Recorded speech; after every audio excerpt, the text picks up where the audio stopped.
ठीक है, अब यहाँ देखते हैं हम फ्रैक्शन।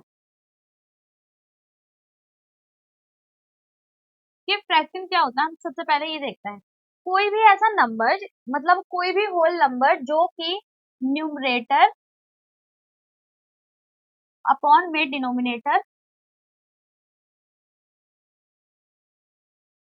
की फॉर्म में होता है, तो वो क्या होता है, फ्रैक्शन। जैसे कि मान लो मैं लिख रही हूँ 3/5, ये कैसा है, ये जो न्यूमरेटर अपॉन में डिनोमिनेटर की फॉर्म में लिखा हुआ है, तो इसका मतलब क्या हो गया, ये एक फ्रैक्शन है। ठीक है।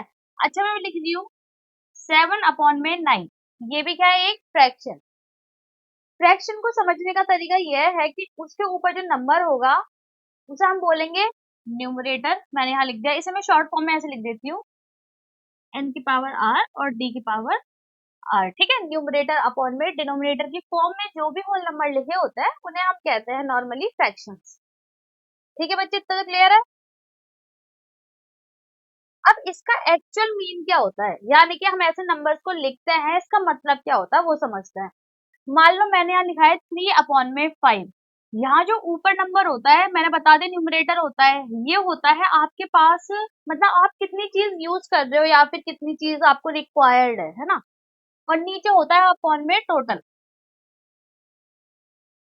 जैसे कि मान लो मेरे पास एक पिज्जा है, उसमें 6 पीसेज है, स्लाइसेस हैं, 6 पीस है ना, 1 2 3 4 5 6। और मैंने इसमें से दो क्या है, खा लिए है ना, दो क्या है, खत्म हो गई। तो इसमें क्या लिख सकती हूँ, टोटल कितने मेरे पास 6 स्लाइसेस हैं, उसमें से कितनी मैंने यूज कर ली, दो यूज कर ली। ठीक है, तो इसके लिए मैं इसे ऐसे रिप्रेजेंट कर रही हूँ। अगर मैं बोलूँ अब बची कितनी है, तो मैं बोल दूंगी 4/6, मतलब 4 तो ये बची हुई है स्लाइसेस, और टोटल कितनी है, 6। ठीक है, तो फ्रैक्शन का मतलब ये होता है, किसी भी चीज को नीचे होता है हमेशा टोटल, और कितनी चीज यूज हो गई या फिर बची हुई है, आपको जिस तरह की इंफॉर्मेशन चाहिए वो बताता है न्यूमरेटर वाला पार्ट। ठीक। अब देखो आपके स्कूल में ना मार्क्स मिलते हैं आपको, अब एग्जाम भी हो रहे होंगे, उसमें भी मार्क्स मिलते हैं, टेस्ट होता है उसमें मार्क्स मिलते हैं। तो नीचे तो लिखा होता है, मान लो कोई आपका टेस्ट हुआ है 10 मार्क्स का, नीचे लिखे होते हैं आपके टोटल मार्क्स, और ऊपर वो मार्क्स लिखे होते हैं जो आपने गेन किए होते हैं। मान लो आपने 8 मार्क्स गेन किए हैं, तो ठीक है, ये भी एक क्या है, फ्रैक्शन फॉर्म है, जिसमें से आपको डिनोमिनेटर होता है 10, जो कि बताता है टोटल पेपर आपका कितने मार्क्स का था, और ऊपर होता है न्यूमरेटर, जो कि आपको बताता है आपने टोटल मार्क्स कितने गेन किए हैं। इतना समझ आया।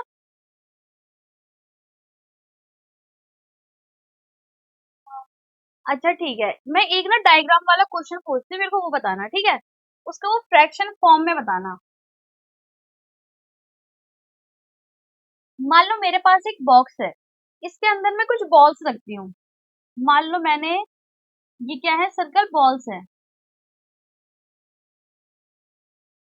जो जो बॉल को मैं फिल कर रही हूँ, इसका मतलब है ये दूसरे कलर की बॉल है। मान लो ये है व्हाइट कलर की बॉल, और ये है ग्रीन कलर की बॉल।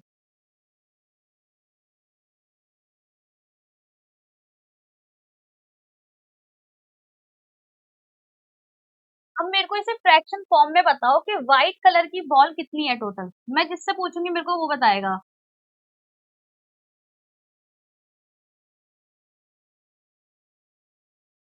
मेरे को सबसे पहले आयुष बताएगा।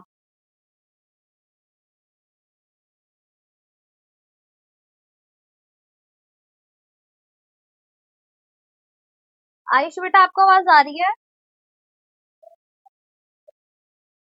फ्रैक्शन फॉर्म में बताना है।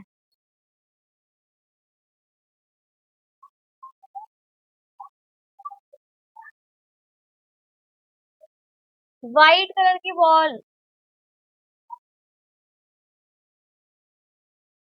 हाँ, सपना आप बताओ मेरे को, प्रॉपर फ्रैक्शन फॉर्म में बताओ। हाँ, है 4/6, ये ठीक है। अच्छा ठीक है, अब मेरे को कौन बताएगा ग्रीन कलर की बॉल्स। मैं बताती हूँ, मैं पूछूंगी जिससे वो बताएगा।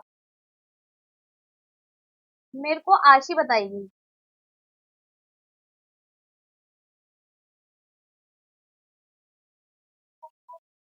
हाँ, ये क्या हो जाएगा 2/6। अब मेरे को कंप्लीट वॉल्स बताएंगे कि इसका फ्रैक्शन फॉर्म क्या होगा। ये मेरे को बताएगी अग्रिमा।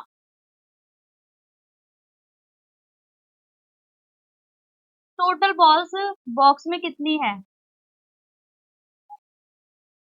फ्रैक्शन फॉर्म में बताओ। अच्छा ठीक है। जब भी आपके पास ऐसा आता है कि ऊपर और नीचे सेम वैल्यूज होती हैं तो उसे हम कैंसिल आउट करके 1 के इक्विवेलेंट कर सकते हैं, यानी कि वो 1 के इक्वल होता है। ठीक है? ठीक है। अच्छा, एक क्वेश्चन और है मेरा।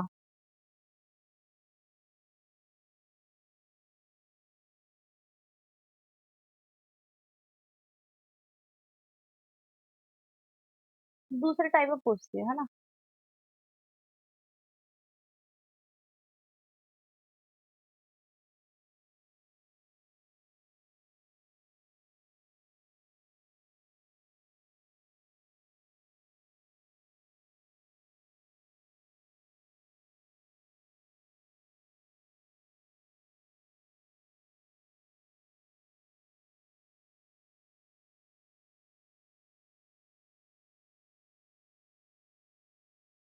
हाँ जी। हाँ बोलो।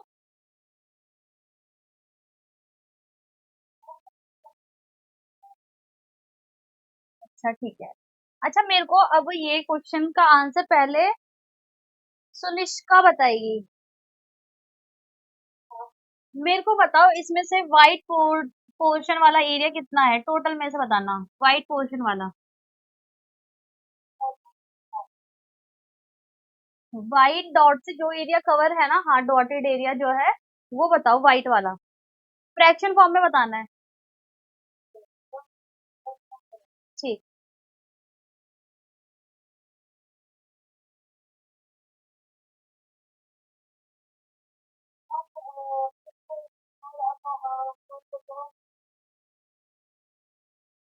11 तो मुझे नहीं लग रहा। एग्जैक्ट बताओ।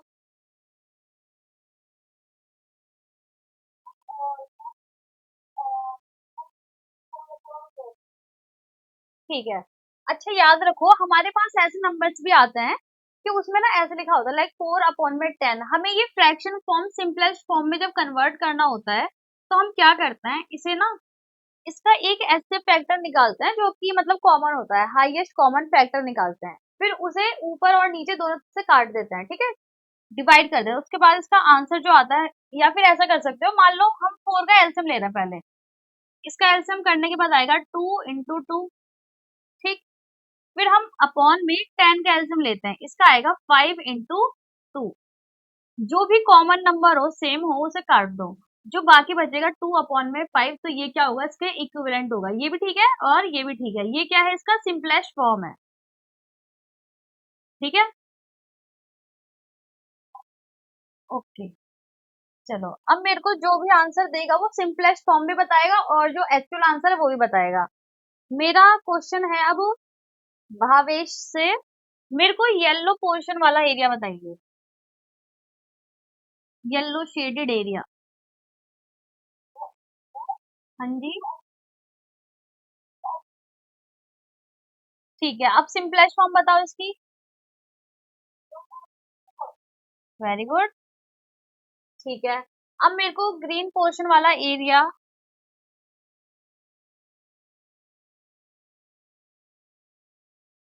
जिनीश बताएगा। हाँ।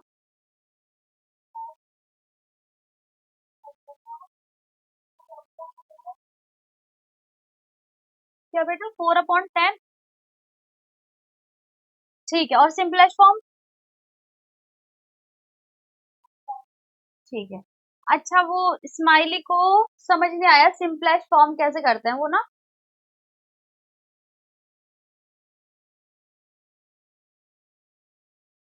अच्छा ठीक है, यहाँ देखो, मान लो हमारे पास ऐसा कोई रैशनल नंबर लिखा है, जैसे ये है 4/10। इसे हमें सिंपलेस्ट फॉर्म में करना है, यानी कि हमें इसे इस फ्रैक्शन को ऐसे नंबर में या ऐसे फ्रैक्शन में कन्वर्ट करना है जो कि डिवाइड ना हो पाए, उसका कॉमन फैक्टर 1 के अलावा कुछ ना हो पाए। तो इसे करने के लिए हम क्या कर सकते हैं, एक कॉमन एस या तो एचसीएफ लो, उससे डिवाइड कर दो दोनों को तो भी आ जाएगा। एक होता है कि मान लो आप दोनों का ना अलग अलग ना एलसीएम ले लो, मान लो मैं 4 का एलसीएम लेती हूँ तो इसके फैक्टर क्या आएंगे, हाँ दोनों कट जाएंगे। पहले हम इसके फैक्टर लेंगे एलसीएम करके। मान लो यहाँ आया 2 × 2 तो मैं 4 को ऐसे लिख सकती हूँ 2 × 2। अब 10 का एलसीएम लेंगे तो इसके जो फैक्टर आएंगे वो आएगा 2 और 5। तो मैं ऐसे लिख सकती हूँ 2 × 5। अब न्यूमरेटर और डिनोमिनेटर में जो भी नंबर सेम होंगे उन्हें हम काट सकते हैं। ठीक है, तो 2 और 2 कट गए। अब बचा क्या हमारे पास 2/5। ये होती है सिंपलेस्ट फॉर्म। सिंपलेस्ट फॉर्म क्यों, ये और फर्दर नहीं डिवाइड हो सकते है ना, ये प्राइम नंबर है दोनों। सिंपलेस्ट फॉर्म है बेटा ये। अच्छा क्यों नहीं होगा मुझे बताओ, तो फिर वो सिंपलेस्ट फॉर्म है। वही तो मैंने बोला प्राइम नंबर आना चाहिए ना। प्राइम नंबर में जब तक कन्वर्ट नहीं होते आप उसे ना डिवाइड कर सकते हो, और जब भी वो प्राइम नंबर में आ जाते हैं तो वो क्या है, आपकी सिंपलेस्ट फॉर्म है। ओके। अच्छा मेरे को बताना 11/13, मेरे को दिव्यांश बताएगा ये सिंपलेस्ट फॉर्म है या नहीं है।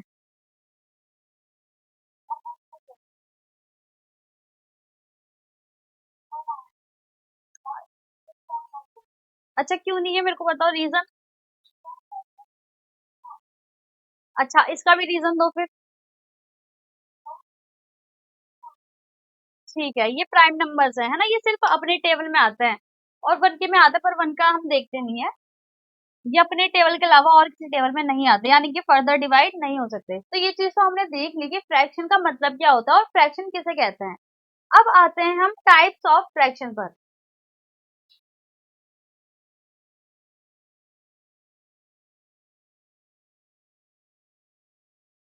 सबसे पहला टाइप होता है आपका प्रॉपर फ्रैक्शन।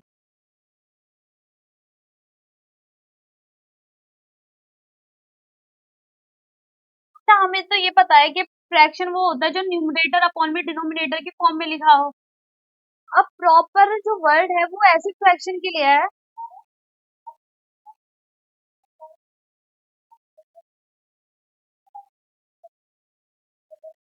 हाँ अब दूसरी बार ठीक बोला आपने। प्रॉपर फ्रैक्शन वो फ्रैक्शन होते हैं जिसमें डिनोमिनेटर तो बड़ा होता है लेकिन न्यूमरेटर डिनोमिनेटर से छोटा होना चाहिए। एग्जाम्पल 3/5, ये कैसा है, प्रॉपर फ्रैक्शन है। ठीक है, 7/9, ये कैसा है, प्रॉपर फ्रैक्शन है।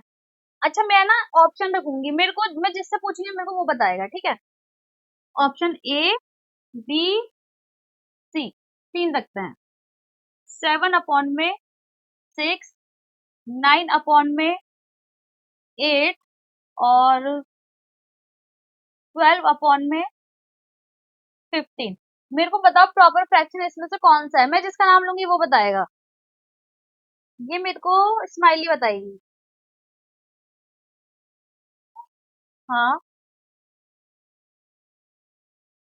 ठीक है, क्योंकि इसका डिनोमिनेटर ग्रेटर है इसके न्यूमरेटर से, है ना, तो ये क्या हो गया, प्रॉपर फ्रैक्शन। ठीक है, अब आते हैं सेकंड। कौन सा, ये दोनों, हाँ। अब आते हैं सेकंड पार्ट पे, टाइप्स पे इसके। इसका नाम होता है इम्प्रॉपर फ्रैक्शन। इम्प्रॉपर फ्रैक्शन में क्या होता है, इम्प्रॉप क्या कह रहे हो।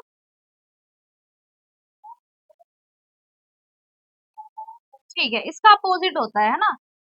इम्प्रॉपर फ्रैक्शन वो फ्रैक्शन होता है जिसमें न्यूमरेटर तो ग्रेटर होता है लेकिन डिनोमिनेटर न्यूमरेटर से कम होता है। एग्जाम्पल के लिए 12/2, ये इम्प्रॉपर है।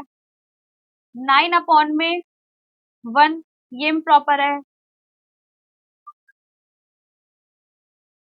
क्या क्या, 9/8, हाँ ये भी इम्प्रॉपर है। क्यों, क्योंकि इनका, हाँ बहुत सारे हो सकते हैं। ठीक है, तो ये क्या हो गया आपकी इम्प्रॉपर फ्रैक्शन। चलो ठीक है, ये भी पता चल गया। आइए पहले मैं सारे टाइप पढ़ा देती हूँ, उसके बाद मैं वन बाय वन ना पूछूंगी, ऑप्शन दूंगी और पूछूंगी ये कौन से टाइप का फ्रैक्शन है, ठीक है।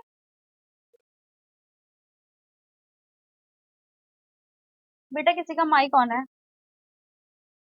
अच्छा थर्ड पार्ट पढ़ते हैं, उसका नाम है यूनिट फ्रैक्शन। मे बी किसी के बुक में ये लिखा हो, किसी के में ना लिखा हो, तो मैं बता देती हूँ।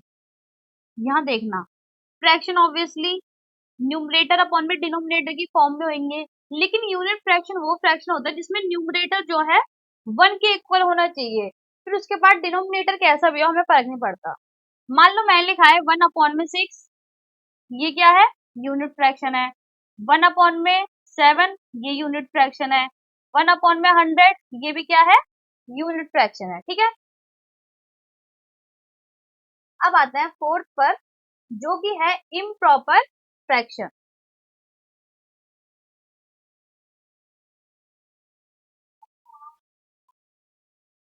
सॉरी इम्प्रॉपर नहीं, मिक्स होना चाहिए था, सॉरी सॉरी। हाँ, दिमाग में वही था लेकिन बोली वाला दिया। हाँ, इसमें क्या होता है, आपके पास एक होल नंबर होता है और प्लस फ्रैक्शन होता है, तो मैं लिख देती हूँ।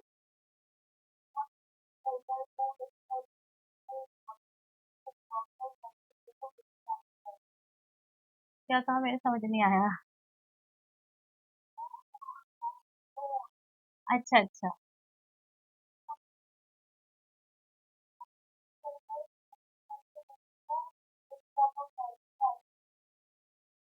हाँ बताओ कैसे करते हैं।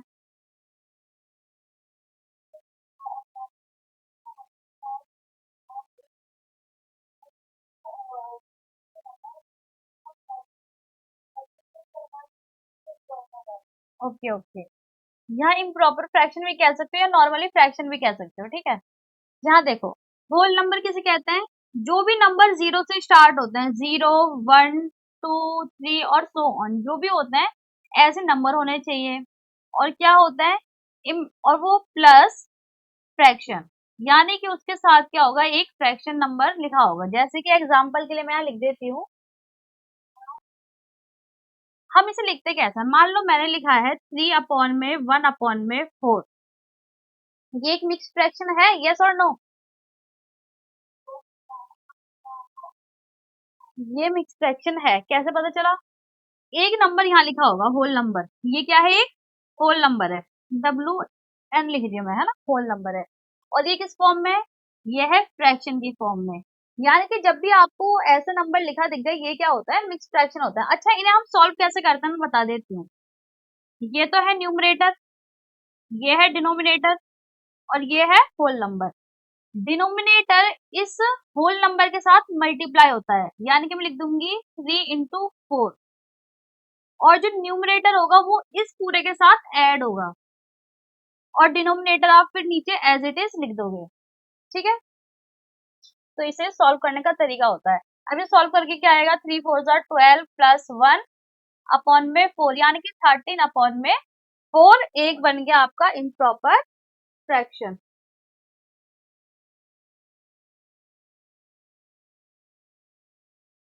ठीक है बच्चों, समझ आया। एक क्वेश्चन पूछो, उसे सॉल्व करके बताना आप, पूछो। आप बोलो, कुछ कह रहे हो क्या आप। अच्छा ठीक है, अभी ऐसे बहुत सारे बच्चे जिन्होंने अब तक आंसर नहीं दिया। चलो अब क्वेश्चन पूछता है इन्हीं में से।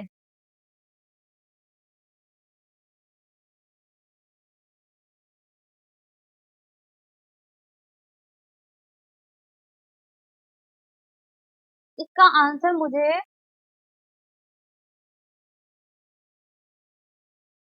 पहले सौम्य देगी, इसके बाद दिव्यांश का नंबर है। सौम्य बेटा से सॉल्व करके बताइए, इसका आंसर क्या होगा।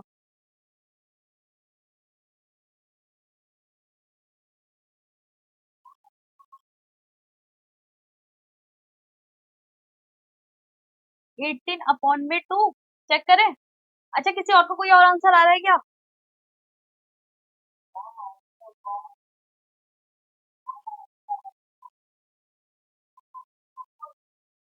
ठीक है, कैसे किया, इस डिनोमिनेटर को इस होल नंबर के साथ पहले मल्टीप्लाई करना है, यानी कि 2 इंटू 6। ठीक है, और फिर जो न्यूमरेटर में उससे ऐड करेंगे, और अपॉन में जो डिनोमिनेटर लिखा है वो एज इट इज लिख देंगे। 2 6 जा 12 प्लस 7 अपॉन में 2, 12 प्लस 7 19 अपॉन में 2। तो इसका आंसर क्या आ गया 19 अपॉन में 2। ठीक है। अच्छा दूसरे टाइप का क्वेश्चन पूछती हूँ, अब मेरे को दिव्यांश बताएगा।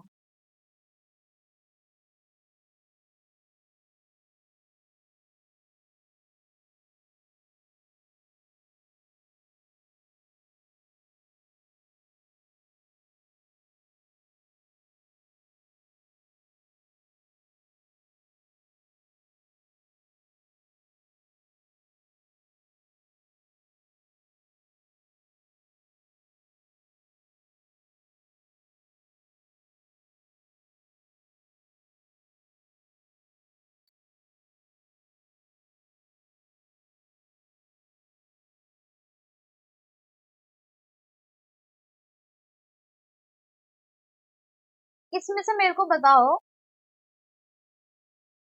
Improper fraction. पहले दिव्यांश बताएगा, अगर उसने गलत बताया तो आप बताना, ठीक है। मैं बोल रही हूँ मेरे को आपको इम्प्रॉपर फ्रैक्शन बताना है कौन सा है।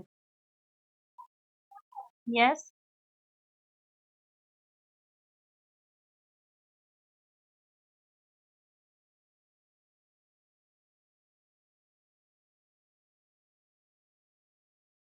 चलो 10 सेकंड का टाइम है। हाँ आया आंसर, फोर्थ वाला। बस।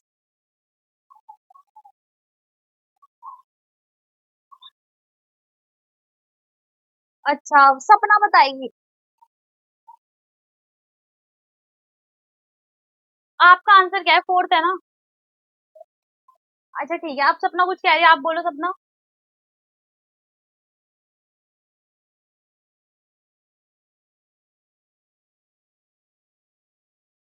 बोलो।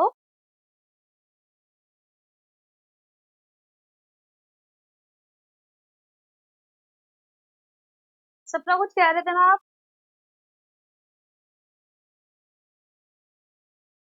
चलो ठीक है। अगर वैसे चेक किया जाए तो हमें पता है इम्प्रॉपर फ्रैक्शन वो होता है जिसमें न्यूमरेटर क्या होता है, ग्रेटर होता है डिनोमिनेटर से।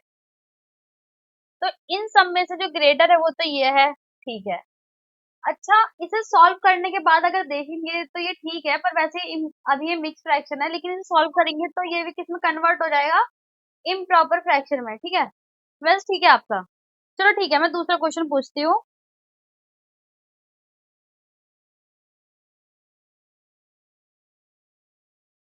मेरे को इसमें से प्रॉपर फ्रैक्शन बताओ।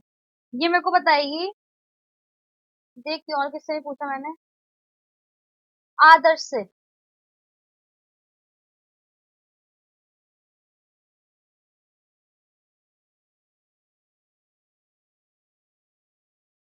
आदर्श बेटा बताइए प्रॉपर फ्रैक्शन इन चारों में से, पांचों में से सॉरी।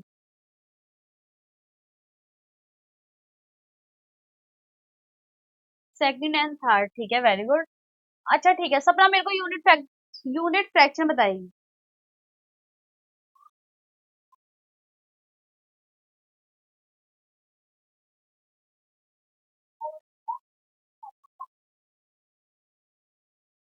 फिफ्थ वाला है जिसका न्यूमरेटर 1 होगा, वो क्या है, यूनिट फ्रैक्शन है, ठीक है। चलो अब दूसरी चीज देखते हैं, हाँ बोलो।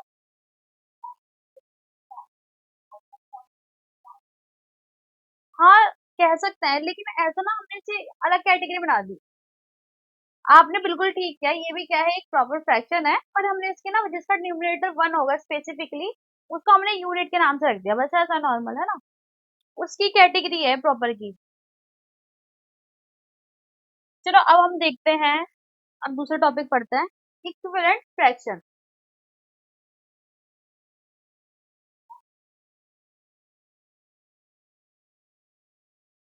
नहीं नहीं ये नहीं, थोड़ा अलग है।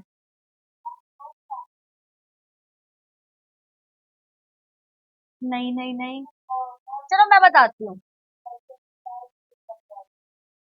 हाँ फिर से बोलो क्या कहा आपने। हमारे पास कोई फ्रैक्शन है, मैं बोल रही हूँ 2/5 मेरे पास एक फ्रैक्शन नंबर है। इसका इक्विवेलेंट क्या हो सकता है मुझे ये बताना है।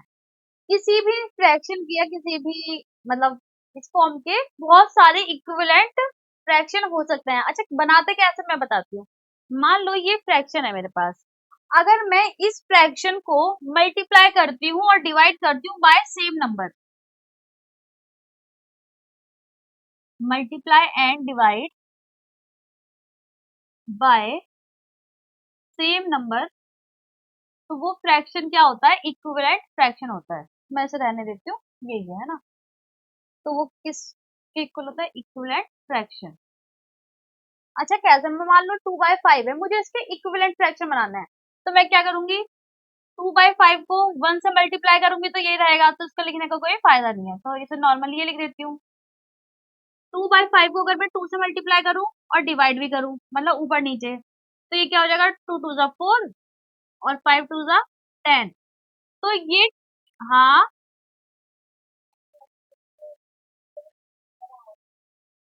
अब मैंने देखो लिखा यहाँ 2/5 इक्वल होगा 4/10 के। अच्छा कैसे इक्वल होगा, मैंने ये जो नंबर सेम नंबर मल्टीप्लाई भी किया है डिवाइड भी किया है, अगर मैं इसे हटाना चाहूँ तो ये तो कैंसिल भी हो सकता है ना, तब भी मेरा आंसर क्या रहेगा, 2/5 आएगा। तो इसलिए हमने क्या कहते हैं ना, इक्विवेलेंट रेजिस्टेंस। अब मेरे को इक्विवेलेंट फ्रैक्शन, अब मेरे को कोई और नंबर इसी के दूसरे इक्विवेलेंट फ्रैक्शन बताओ, मैं जिसका नाम लूंगी वो बताएगा, पहले मेरे को स्माइली बताएगी। अच्छा मैं बता देती हूँ, इक्विवेलेंट फ्रैक्शन वो फ्रैक्शन होते हैं जब हम उस सेम फ्रैक्शन के बहुत सारे ना इक्विवेलेंट बना देते हैं, मतलब उसके सेम जैसा बना देते हैं, बोलते हैं रूप अलग है लेकिन है वही चीज। एग्जाम्पल के लिए मैंने ये दिया था, मान लो 2/5 मेरे पास एक फ्रैक्शन है, ठीक है, इसे मेरे को सेम नंबर से मल्टीप्लाई और डिवाइड करना है, आप कोई भी नंबर ले सकते हो। मान लो मैं 2 से मल्टीप्लाई कर रही हूँ, 2 से डिवाइड कर रही हूँ इसे। अच्छा मल्टीप्लाई सामने सामने होता है, हमेशा याद रखना। जब मैंने इसे मल्टीप्लाई करा, यहाँ आया 4/10, एक मेरा ये आंसर आ गया, ठीक है। मान लो मैं 2/5 को 3 से तो मल्टीप्लाई और 3 से ही डिवाइड करती हूँ, तो 2 3 जा 6, 5 3 जा 15, तो इसका क्या है 6/15। अब मेरे को तीन रैशनल नंबर मिल गए, रैशनल नंबर या fraction, 2/5 is equal to 4/10 is equal to 6/15। ये तीनों फ्रैक्शन इक्वल है और इन्हें क्या कहते हैं, इक्विवेलेंट फ्रैक्शन कहते हैं। आया समझ। हाँ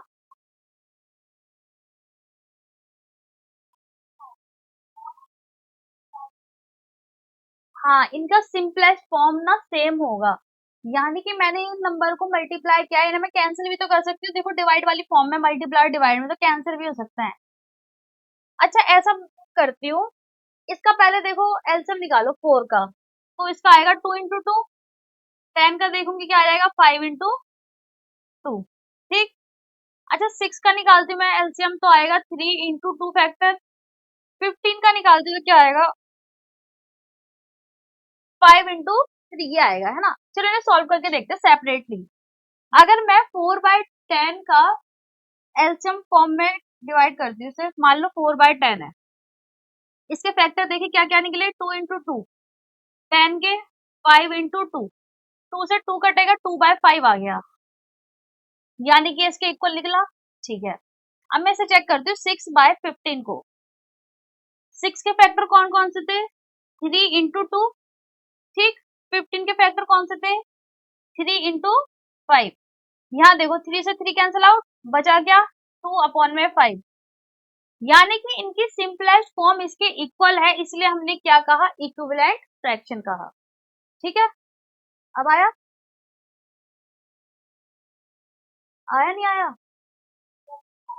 चलो क्वेश्चन करते हैं, आपको समझ आ जाएगा, क्वेश्चन करते समझ आ जाएगा। हाँ बोल तो रही हूँ, क्वेश्चन करते हैं अपने आप समझ आ जाएगा। इसके मैं लिख देती हूँ नॉर्मली 2/5 इज इक्वल टू 4/10, ठीक है। चलो दूसरा क्वेश्चन करते हैं इसी टॉपिक पर। मैंने लिखा है 1/2, मेरे को इसके 4 इक्विवेलेंट रेजिस्टेंस निकालना है, रेजिस्टेंस क्यों बोल रही हूँ मैं बार बार, फ्रैक्शन, इक्विवेलेंट फ्रैक्शन निकालना है मेरे को, इसके कितने, 4 निकालना है। अच्छा ठीक है, इसे निकालने के लिए सबसे पहले क्या करूंगी, इस फ्रैक्शन को लिखूंगी और इसे इसके बाद वाले 4 नंबर से मल्टीप्लाई और डिवाइड करूंगी। सबसे पहले मैं इसको मल्टीप्लाई और डिवाइड करूंगी बाय सेम नंबर जो कि है 2। फिर एक बार करूंगी, मान लो फर्स्ट, सेकंड, थर्ड और फोर्थ, 4 बार करना है मुझे। 1 अपॉन में 2, 1 अपॉन में 2, 1 अपॉन में 2। यहाँ 2 से मल्टीप्लाई और डिवाइड क्या है, यहाँ 3 से कर देती हूँ, यहाँ 4 से कर देती हूँ और यहाँ 5 से कर देती हूँ। अगर जरूरत पड़ेगी तो मैं 6, 7, 8 आगे भी कर सकती हूँ, मेरी मर्जी है। या फिर मैं इसे ना करके डायरेक्ट इस पे या इस पे जंप कर सकती हूँ, मेरी मर्जी है। अच्छा ठीक है, मल्टीप्लाई मैंने बताया फ्रैक्शन में सामने सामने होता है। 2 1 जा 2, 2 2 जा 4, ठीक है। 1 3 जा 3, 2 3 जा 6, 1 4 जा 4, 2 4 जा 8। अब यहाँ देखो 1 5 जा 5 और 2 5 जा 10। मेरे ये 4 फ्रैक्शन आ गए हैं जो कि इसके इक्विवेलेंट होंगे, यानी कि इनकी सिंपलेस्ट फॉर्म इसके इक्विवेलेंट होगी। तो मैं लिख देती हूँ 1 अपॉन में 2 इज इक्वल टू 2 अपॉन में 4 इज इक्वल टू 3 अपॉन में 6 इज इक्वल टू 4 अपॉन में 8 इज इक्वल टू 5 अपॉन में 10। ये सारे क्या है, इक्वल हैं और ये चारों क्या है, इसके इक्विवेलेंट फ्रैक्शंस। आया समझ अब? यानी कि मैं 5 का एलसीएम लूंगी, नॉर्मली ये रहेगा क्योंकि प्राइम नंबर है। 10 का एलसीएम लूंगी तो क्या आएगा, 5 इंटू 2। तो 5 से 5 कैंसिल आउट, बचा क्या, जब यहाँ कुछ नहीं होता मतलब 1 है, तो 1 अपॉन में 2। तो ये भी तो इसके इक्विवेलेंट है। आया समझ? चलो मेरे को बताना, मैं दूसरा क्वेश्चन देती हूँ इसी का। मेरे को आपको 4 इक्विवेलेंट फ्रैक्शन बताने हैं ऑफ नंबर 1 अपॉन में 3। इसके 4 इक्विवेलेंट फ्रैक्शन बताने हैं आपको। जल्दी करिए और मुझे बताइए।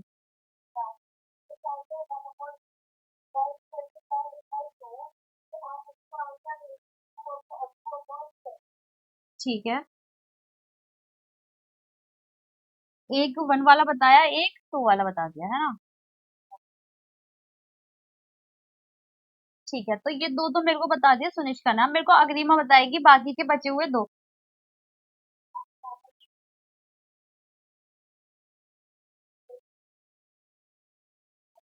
9।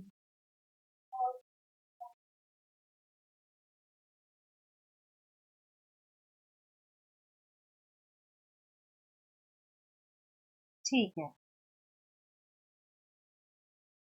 अब ये सारे क्या हैं, एक दूसरे के इक्विवेलेंट फ्रैक्शन। 2 अपॉन में 6, 3 अपॉन में 9 इज इक्वल टू 4 अपॉन में 12। चलो ठीक है, अब मेरा एक क्वेश्चन थोड़ा हट के है लेकिन इसी टॉपिक पे है। मैं एक फ्रैक्शन नंबर दूंगी आपको, मेरे को बताना है वो इक्विवेलेंट है या नहीं है, चेक करके बताना है आपको, ठीक है। रुक जाओ, सोचने दो क्या दूं।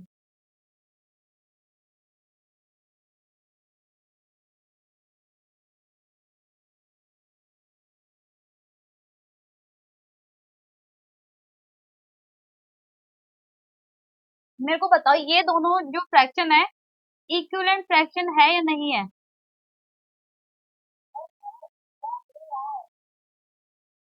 रुक जाओ, इतना प्लीज करोगे ना मैं सच में मॉम बन जाऊंगी। चलो ठीक है, सुनिष्का बताइए मुझे।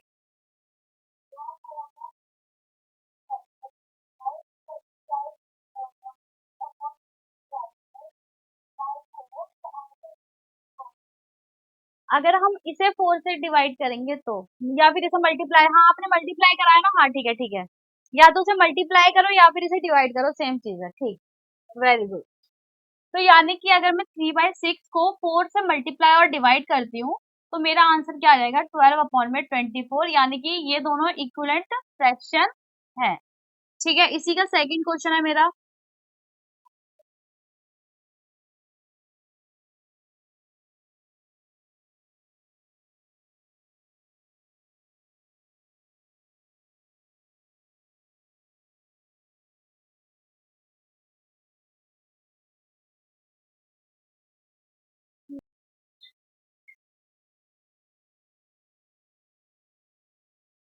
नहीं है, पक्का नहीं है?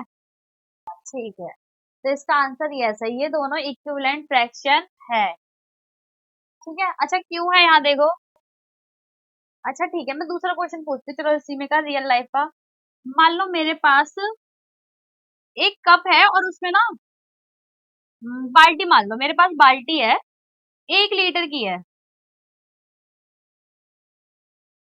इसमें से ये आधी बाल्टी ना फिल है पानी से। अब मेरे को फिल्ड पार्ट बताओ इसका, बाल्टी का फ्रैक्शन फॉर्म में।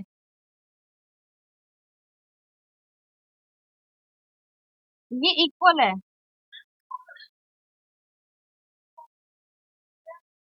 मैंने सौम्या से पूछा है बेटा कि 1/2 क्यों होगा, मेरे को रीजन बताओ।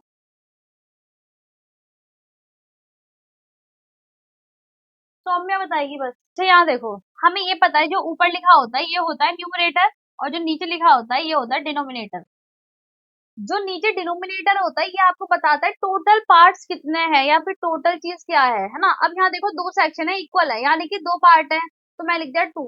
अच्छा मैंने फील्ड वाला पोर्शन पूछा था कि कितना पार्ट फील्ड है, तो इस दोनों पार्ट का बस एक पार्ट ही क्या है, फील्ड है, मतलब 1/2। ठीक है। अच्छा मेरा दूसरा क्वेश्चन है,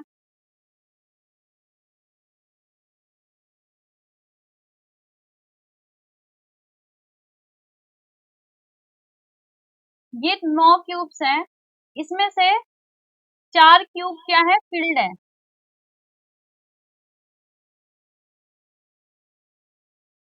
मेरे को बताओ, ब्लैंक क्यूब बताना है इस टोटल में से, इसको फ्रैक्शन फॉर्म में बताओगे आप सौम्य।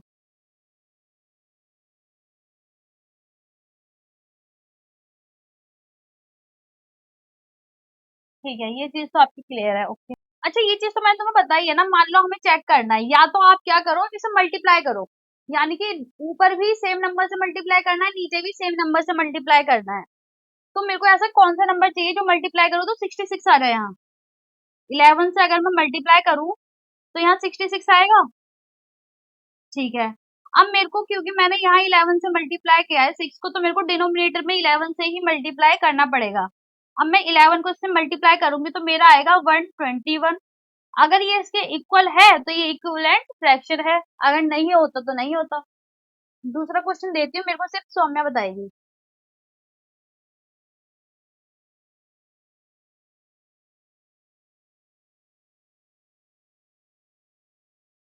अच्छा ये बताइए इक्विवेलेंट फ्रैक्शन है या नहीं है।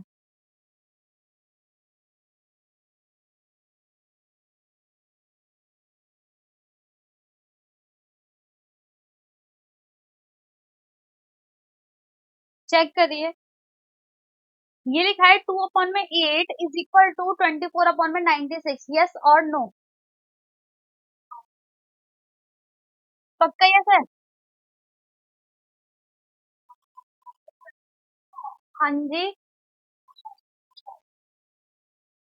मैं बोल रही हूँ 2 को किस नंबर से मल्टीप्लाई करूँ कि 24 आ जाए, तो सेम नंबर से मेरे को 8 को ही करना पड़ेगा, बताओ।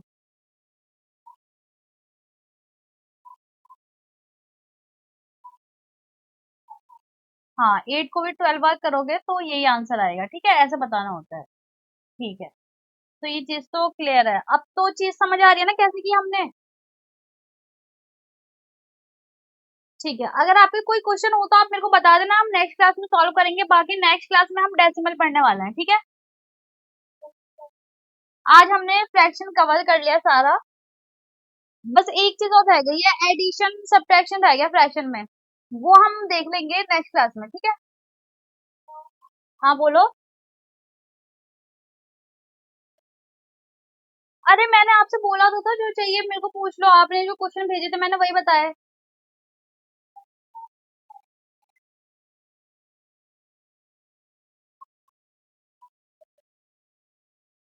मैंने आपसे उस दिन कहा था ना बेटा कि दोबारा भेज देना, और मैंने उस दिन कहा भी था, मैं काजल मैम के साथ बैठी थी, उन्होंने मेरे को जो जो क्वेश्चन बताया मैंने सारे सॉल्व करके भेजा था, मैंने उनसे पूछा भी था मैम एक बार पूछ लो कि उन्हें और कोई तो क्वेश्चन नहीं है, तो उन्होंने कहा कि आपने कहा थैंक यू, तो मुझे लगा आपका हो गया शायद। भेज दिया करो ना, मैं बोल तो रही थी आपसे उस दिन, मैं ना साथ में बैठी थी, ठीक है, अगर कुछ हो करे डाउट तो पूछ लिया करो, मैं मना थोड़ी करती हूँ। अच्छा ठीक है, मैं अगली क्लास में आपको फ्रैक्शन के एडिशन और सब्ट्रैक्शन सिखाऊंगी। हाँ,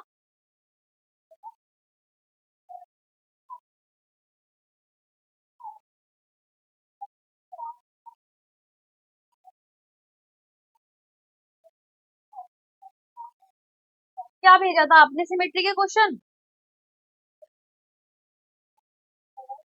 अच्छा, जो टॉपिक पढ़ाना था या जो क्वेश्चन पूछना था आपने मेरे से पूछा ही कहाँ था? मतलब मेरे को तो नहीं मिला। मेरे को जो क्वेश्चन मिले थे वो मैंने आपको बताया था बेटा।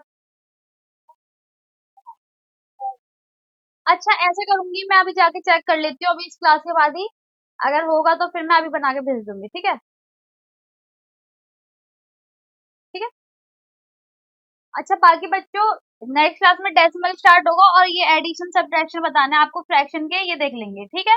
ये इतना पोर्शन रह रहा है इस चैप्टर का, बाकी फिर नेक्स्ट क्लास में कवर कर लेंगे सारा। ठीक है बच्चों, बाकी क्लासेस का टाइम हो गया, आप लोग लीव कर सकते हो। ओके बच्चे, चलो ठीक है, बाय बच्चों, बाय।